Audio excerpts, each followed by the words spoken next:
Në 1893, studioja e parë e prodhimit të filmit në botë, Black Maria ose teatri kinematografik, u përfundua në mjediset e laboratorëve të Edisonit në West Orange, New Jersey, me qëllim të krijimit të shiritave filmik për kinetoskopin.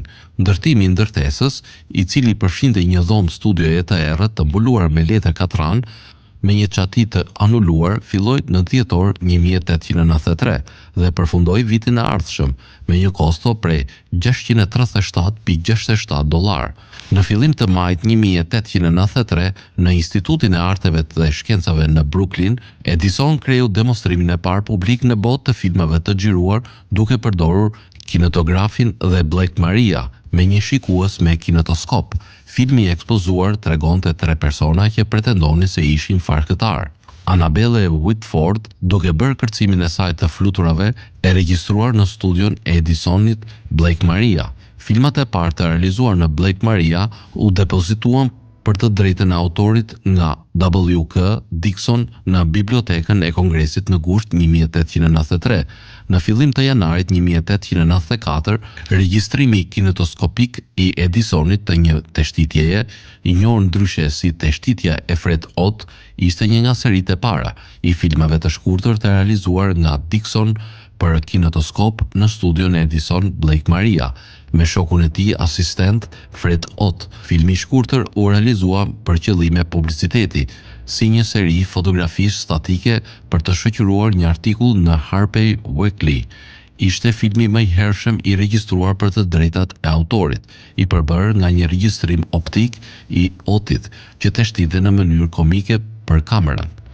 Filmat e parë të xhiruar në Black Maria përfshinin segmente të shfaqjeve magjike, shfaqje vaudeville me kërcimtarë dhe burra të fortë, akte nga shfaqja e Buffalo Bills, Wild West, ndeshje të ndryshme boksi dhe luftime gjili dhe gra të veshur opak.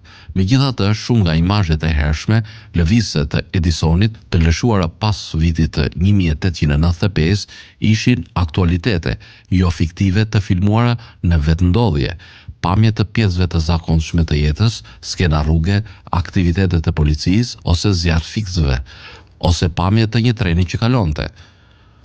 Të shtunën më 14 prill 1894, kinetoskopi i Edisonit filloi funksionimin tregtar. Vëllezërit Holland hapën sallonin e parë të kinetoskopit në 1115 Broadway në New York City dhe për herë të parë ata ekspozuan në mënyrë komerciale filma, siç i njohim ne sot, në arkadën e tyre argëtuese. Patronët paguan 25 cent si tarif pranimi për të parë filma në 5 makina kinetoskop të vendosura në 2 rreshta.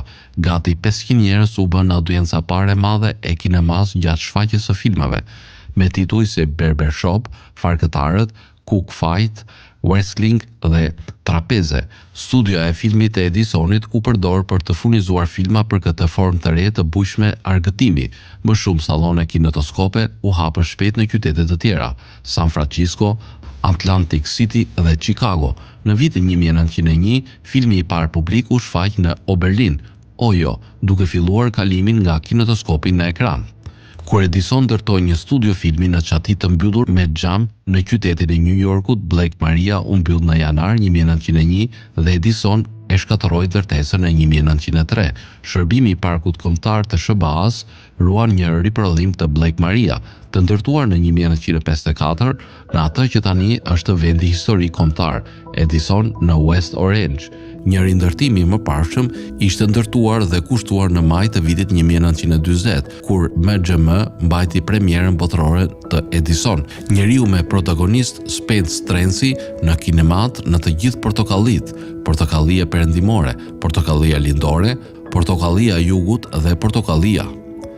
Maria Zez ishte sipas stafit që punonte atje një vend i vogël dhe i pakëndshëm për të punuar. Fugonat e policisë të njohur gjithashtu si Paddy Wagons të asaj kohe, sepse ata ishin gjithashtu të ngushtë dhe një ngjyrë të zezë të ngjashme.